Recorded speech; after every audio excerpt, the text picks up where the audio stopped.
এটা আমার এই স্বপ্নটা আমি জানি, আমার ক্রীড়া উপদেষ্টা ওনারও কিন্তু এই স্বপ্ন, এবং আমাদের যে ক্রীড়া সচিব ওনারও কিন্তু এটাই স্বপ্ন।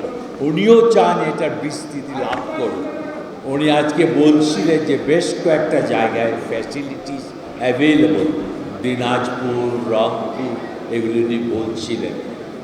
সেগুলি তো আছেই, আমরা জানি, কিন্তু তার সঙ্গে আরও কিছু যদি করা যায় তাহলে আমরা সেটাতে লাভবানই হব, আর কিছুই না।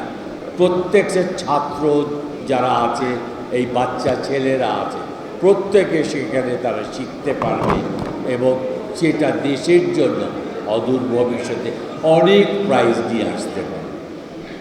আমাদের আজকে যারা সিঙ্গাপুরে 3টা গোল্ড মেডেল, যারা 6টা সিলভার মেডেল এবং 4টা ব্রোঞ্জ মেডেল পেয়েছে, তাদেরও আমাদের এই ফেডারেশন থেকে আমরা একটা চিন্তা ভাবনা করে তাদের ছোট্ট উপহার স্বরূপ দেওয়ার চেষ্টা করেছি।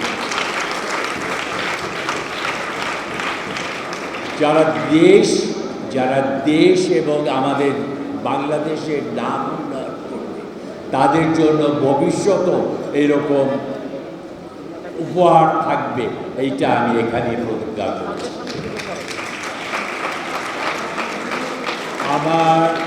আমার প্রেস অ্যান্ড ইলেকট্রনিক মিডিয়া ভাইদের অসংখ্য ধন্যবাদ জানাচ্ছি।